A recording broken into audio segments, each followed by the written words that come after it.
बिस्मिल्लाहिर्रहमानिर्रहीम। Welcome to MCQ treasury. आज की इस वीडियो में हम जो टीजीटी या दीगर जो टीचिंग पोस्ट के लिए जो पास पेपर्स हैं उसको डिस्कस करेंगे। लेकिन जो पेपर्स के जो पिक्चर है उसकी जो पिक्सल कम होने की वजह से, साइज़ कम होने की वजह से वो ब्लर आपको शो हो जाएंगे। लेकिन इसी के साथ जो क्वेश्चन है वो मैंने नीचे रिपीट करके लिखा हुआ है। देखिए, फर्स्ट क्वेश्चन है, financial year in Pakistan begins on. आपको जो पाकिस्तान के अंदर जो फाइनेंशियल ईयर है वो कब स्टार्ट होता है, वो है जी 1 जुलाई से स्टार्ट होता है।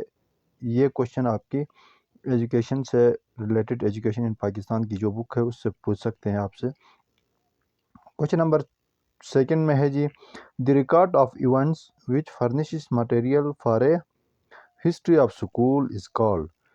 ये जो आपके स्कूल के अंदर जो इवेंट्स होती हैं, ठीक है, उसकी जो रिकॉर्ड जो होती है वो जो मटेरियल्स होते हैं, जो furnish material for history of school is called, वो कौन से रिकॉर्ड के अंदर आ जाती हैं, उसको किस चीज़ के अंदर रिकॉर्ड किया जाता है। तो वह है जी लॉग बुक। आपकी जो इवेंट्स की जो रिकॉर्ड्स वगैरह होती हैं, ठीक है, वो तमाम की तमाम जो हैं वो स्कूल के अंदर एक रजिस्टर होती है जिसको लॉग बुक कहा जाता है। उसके अंदर ये तमाम चीज़ें जो हैं वो रिकॉर्ड की जाती हैं, उसको लॉग बुक कहा जाता है।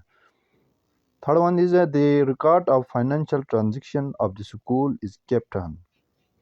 आपकी जो फाइनेंशियल ट्रांजेक्शन्स होती हैं, मतलब जो स्कूल्स की जो इनकम होती हैं और जो एक्सपेंडिचर्स होते हैं। अगर वो प्राइवेट स्कूल हो तो जो फ़ीस के हिसाब से जो आपकी इनकम आती है और जो आपकी के एक्सपेंडिचर्स जो अखराजात आते हैं, वो किस बुक के अंदर आपको रिकॉर्ड की जाती हैं, वो है जी कैश बुक। कैश बुक एक किताब होती है आपकी स्कूल के अंदर। ये गवर्नमेंट सेक्टर्स के अंदर भी होती हैं और प्राइवेट सेक्टर्स के अंदर भी होती हैं, ठीक है। तो जो फाइनेंशियल ट्रांजेक्शन होती हैं वो हमेशा आपकी लॉग बुक्स के अंदर होती हैं, और जो आपकी कैश बुक के अंदर होती हैं, और जो आपके इवेंट्स का जो रिकॉर्ड होता है वो आपके लॉग बुक के अंदर रिकॉर्ड किया जाता है, ठीक है। The record of official life of any employ stated in. जो आपके जो ऑफिशियल्स हैं, जो आपके एम्प्लॉय हैं, ठीक है, उसका जो रिकॉर्ड होता है वो किस चीज़ के अंदर लिखा जाता है, वो होती है आपकी, इसको सर्विस बुक कहा जाता है। उस सर्विस बुक के अंदर आपके जो टीचर्स होते हैं उनकी जो ओवरऑल जो ऑफिशियल लाइफ की जो रिकॉर्ड है वो लिखी जाती है, वो होती है आपकी service book. In pupils attendance register, बच्चों की जो अटेंडेंस की जो रजिस्टर होती है, which order the name of student should be preferably followed. Alphabetically order, chronological order, admission order या डिसेंडिंग ऑर्डर। तो रजिस्टर के अंदर बच्चों के किस हिसाब से कि मतलब ये जो आपकी अटेंडेंस रजिस्टर होती है वो स्टूडेंट को किस हिसाब से लिखी फॉलो की जाती है। तो ये होती है आपकी एडमिशन ऑर्डर से। जैसे जो बंदा जो फर्स्ट एडमिशन में आता है उसका फर्स्ट नंबर पाएगा, सेकंड में जो आएगा उसको सेकंड में आ जाएगा। इसी हिसाब से इसमें ऑर्डर फॉलो किया जाता है। Next one is, which of the following में not in a component of any lesson plan. इन चारों में से कौन सा जो है वो आपका लेसन प्लान का हिस्सा नहीं है। First one is evaluation, second one is procedure, third one is dress code and fourth one is objectives.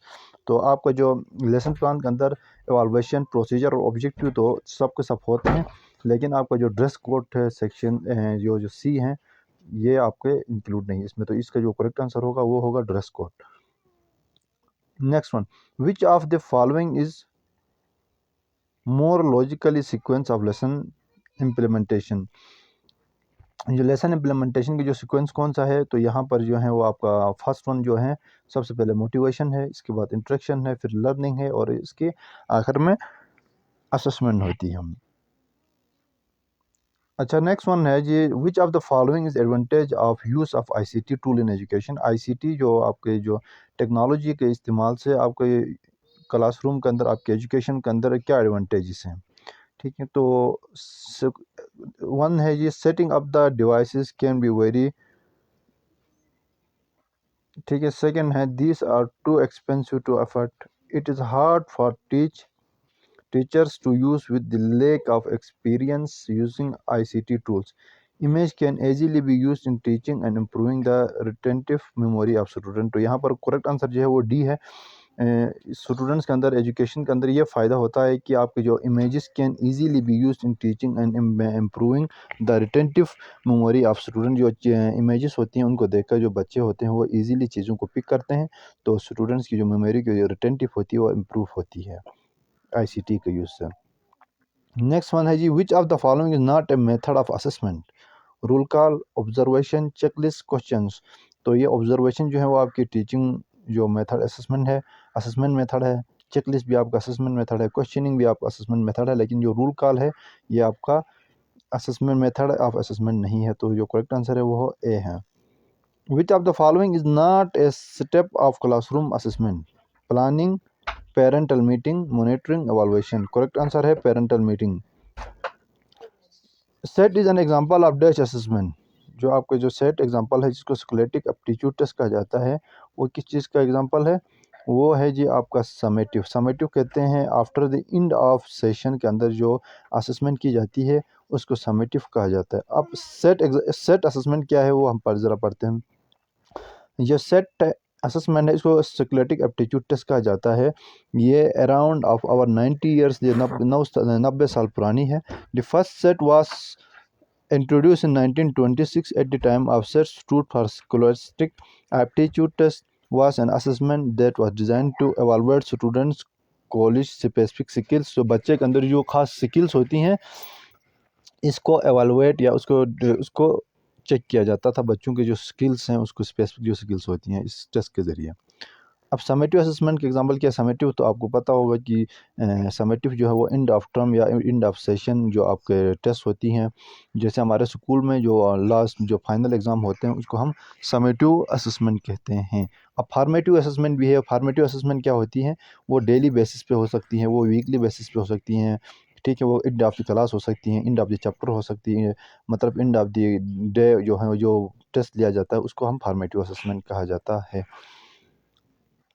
अच्छा, नेक्स्ट है जी, an example of performance assessment is, ठीक है। परफॉर्मेंस असेसमेंट के एग्जांपल क्या है? तो यहाँ पर करेक्ट आंसर है D, student find the area of a classroom in order to figure out how much carpet will be needed. अब परफॉर्मेंस टेस्ट असेसमेंट होती क्या है उसको हम देखते हैं। Performance assessment also known as alternative और authentic assessment is a form of testing that requires student to perform a task rather than select an answer from a ready-made list। मतलब भैया असेसमेंट के अंदर, परफॉर्मेंस असेसमेंट के अंदर question answer नहीं होते यहाँ पर बच्चे आंसर को पिक करें, बल्कि उनको एक टास्क दिया जाता है किसी काम का, ठीक है, और उसको प्रैक्टिकली या उसको जो फिजिकली वो चीज़ें खुद टास्क को हल करते हैं, सोल्व करते हैं, तो इसको कहते हैं परफॉर्मेंस असेसमेंट। अच्छा जी, नेक्स्ट है pin drop silence is the days notion for better classroom management. जो पिन ड्रॉप साइलेंस होती है, मतलब ऐसी बच्चे क्लासरूम के अंदर साइलेंस हो, खामोशी हो, ये डेज नोशन है। ये मॉडर्न है, इफेक्टिव है, ट्रेडिशनल है, वेस्टर्न है। तो ये जो पिन ड्रॉप साइलेंस है ये ट्रेडिशनल है, ये बहुत पुरानी जो है कि नोशन है क्लासरूम, बेटर क्लासरूम मैनेजमेंट के लिए। मतलब पहले दौर में कहा जाता था कि जहाँ पर बच्चे बहुत ज़्यादा से ज़्यादा खामोश हों वो जो क्लासरूम मैनेजमेंट है वो सबसे बेहतरीन है, लेकिन आजकल वो ये जो नोशन है ये चेंज हो चुका है। Which one of the following is the most appropriate style for classroom management and most closely corresponds to the appropriate student behavior? तो क्लासरूम मैनेजमेंट के लिए सबसे जो अप्रोप्रिएट स्टाइल कौन सा है? ऑटोक्रेटिक है, अथॉरिटेटिव स्टाइल है, लेजर स्टाइल है, या हायर स्टाइल है? तो करेक्ट आंसर है B, authoritative style. Authoritative style के अंदर ये टीचर सेंटर होता है, जहाँ पर टीचर जो है वो रूल्स एंड रेगुलेशंस पहले से ही क्लास स्टार्ट होने के टाइम पे ही फिक्स करता है, जहाँ पर स्टूडेंट्स इन चीज़ों को फॉलो करते हैं। और ये जो है बेहतरीन अप्रोप्रिएट स्टाइल भी है, जहाँ पर बच्चे टीचर जो है पहले रूल्स रेगुलेशन को बताए और वहाँ पर स्टूडेंट्स इसको फॉलो करें, ठीक। When is the best time to tell student about the rules and consequences for better classroom management? Better classroom management के लिए जो रूल्स एंड रेगुलेशन है उनको स्टूडेंट्स को कब बताना चाहिए?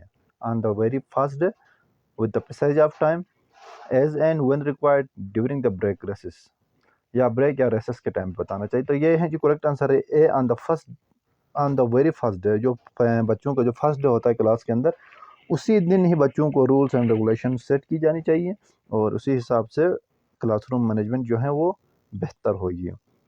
Which one of the following sets reflect most appropriate student behavior as an outcome of the better classroom management? Attentive, focused, organized, orderly. देखें ये कोई यहाँ पर भी जो ए है ये आपको करेक्ट आंसर है। सबसे पहले अटेंटिव, फिर फोकस्ड, फिर ऑर्गेनाइज्ड और फिर ऑर्डरली। अच्छा नेक्स्ट है जी, which of the following is the best strategy to manage disruptive behaviours more effectively in class? जो डिस्ट्रप्टिव बिहेवियर्स होते हैं, जो बच्चे तंग करते हैं दूसरों को भी और ख़ुद भी डिस्टर्ब रहते हैं और दूसरों को भी डिस्टर्ब करते हैं, इस तरह के बिहेवियर के जो स्टूडेंट्स होते हैं उनको मैनेज करने के लिए कौन सी स्ट्रेटजी जो है वो बेस्ट होती है? फाइन और पेनल्टी, सज़ा दी जाए, non verbal class, individual contact या पेरेंट्स मीटिंग होनी चाहिए? तो इसमें कहते हैं कि जो डिस्ट्रप्टिव बिहेवियर के बच्चे होते हैं उनके जो स्ट्रेटजी अब क्लासरूम को मैनेजमेंट इनको मैनेज करने के लिए जो सबसे बेहतरीन जो है स्ट्रेटजी है वो है पेरेंट्स मीटिंग। उनके बच्चों वालिदैन को क्लास में स्कूल में बुलाएं और उनके साथ इस हवाले से डिस्कस करें तो सबसे अच्छा। डिस्ट्रप्टिव बिहेवियर के बारे में यहाँ से डिटेल से बताया गया है। Disruptive behaviour can be presented by learners in a number of ways ranging from wanting control and power in the classroom, aggression toward other students or faculty, threats of violence, unyielding argument or debate, being consistently late, talking when they should not be, arguing with the teacher unnecessarily, challenging the teacher on certain issues, ignoring instruction, etc. देखें जैसे जो फजूल में बातें करना, दूसरों को तंग करना, टीचर्स को तंग करना, ठीक है, उन बातें करना हालांकि यहाँ पर बात करना ना हो, तो इस तरह की चीज़ें जो होती हैं इसको कहा जाता है डिस्ट्रप्टिव बिहेवियर। ठीक है, नेक्स्ट है teaching skill are always helpful for routine task, classroom task, desired learning and self learning. ये करेक्ट आंसर है C, desired learning. Which one of the following is not a classroom teaching strategy? Which one of the following is not a classroom teaching strategy? Discussion है, trips हैं, inquiry guided instruction है और cooperative learning है। Correct answer यहाँ पर B है, trips. Name the innovation teaching strategy from the following strategies: jigsaw, lecture, discussion, differentiation. जो name the innovation teaching strategy जो ये हैं जी जिक्सा।